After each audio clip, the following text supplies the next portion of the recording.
Başa babacıya ben altı falan geldi. Çünkü bir adam bahsetti orada şu arıyor. Ne yaptı? Yakın olsa şey. Yok, bazı söylemiyor. Kim olduk biz?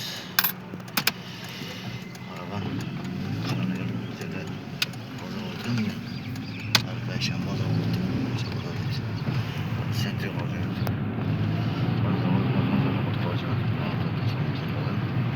Hazır araban. Burada çıkışta oluyoruz.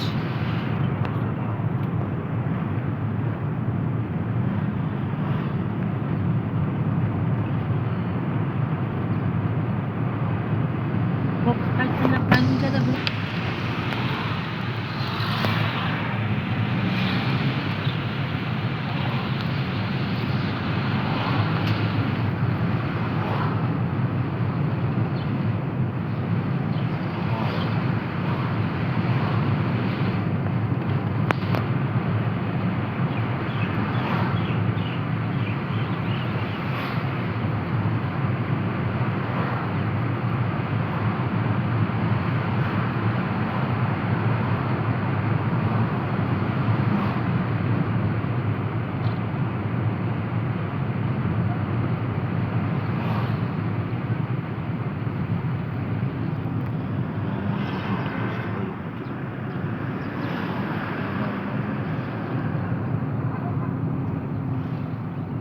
Zorlu katta banisası.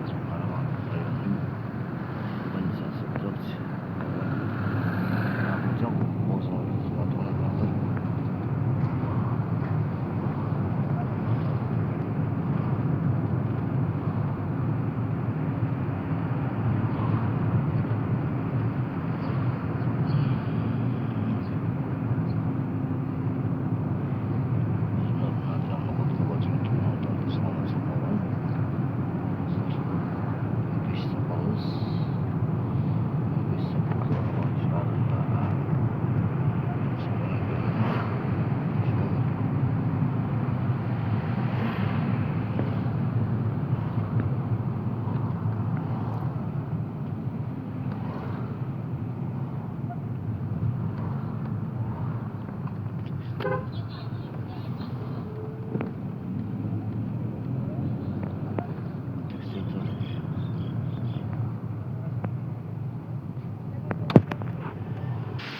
Ama sonra mı? Araban pazarına gidiyor.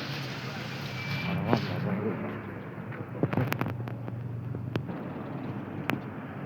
Şu araban hayt toksoncu. Araban gayet toksoncu. Pazardan çıkan maçlık olan araban çıkarılan araban çıkarılan yok. Araban koymuş. Kanızlar hiç uğramalı.